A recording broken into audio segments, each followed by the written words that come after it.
રાજ્યની અંદર અત્યારે શિયાળુ પાક તરીકે ઘઉં, ચણા, ધાણા, જીરું, લસણ, ડુંગળી, શાકભાજી વગેરે અનેક પ્રકારના વાવેતર થયા છે અને શિયાળુ પાકનું વાવેતર થતું હોય ત્યારે સ્વાભાવિક રીતે એને ઠંડીની જરૂર હોય, પણ અમુક વખતે ઠંડી છે એનું સિવિયર સ્વરૂપ બતાવે છે, એટલે કે અતિ ઠંડી કે અતિ ઝાકળ પડે છે ત્યારે એ પાક ઉપર માઠી અસર પણ પડતી હોય છે. ખાસ કરીને ધાણા, જીરું અને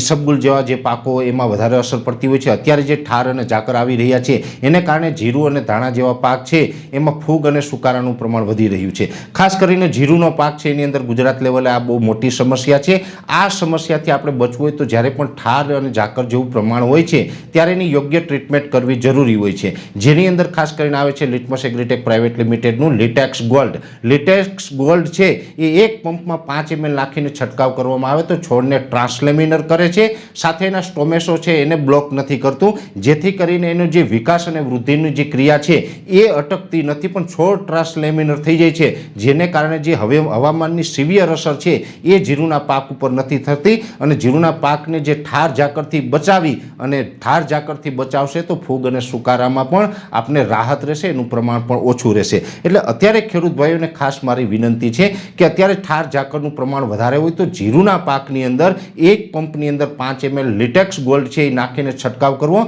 જેથી કરીને ઠાર ઝાકળથી આપણા જીરુના પાક અથવા તો અન્ય પાક હોય તો એને પણ બચાવી શકે છે અને એનો આપણે છંટકાવ કરેલો હોય તો રોગ જીવાતનું પ્રમાણ છે એ ઓછું જોવા મળશે. ખાસ કરીને ફૂગ અને સુકારાનું પ્રમાણ છે એની અંદર પણ ઘણો બધો આપણે ફાયદો થશે અને આ જે લિટેક્સ ગોલ્ડ છે એ સસ્તો અને ખૂબ સારો ઈલાજ છે અને આપણે ખૂબ ફાયદારૂપ છે, એટલા માટે થઈને અમે લિટેક્સ ગોલ્ડની ભલામણ કરી રહ્યા છીએ. જય જવાન, જય કિસાન.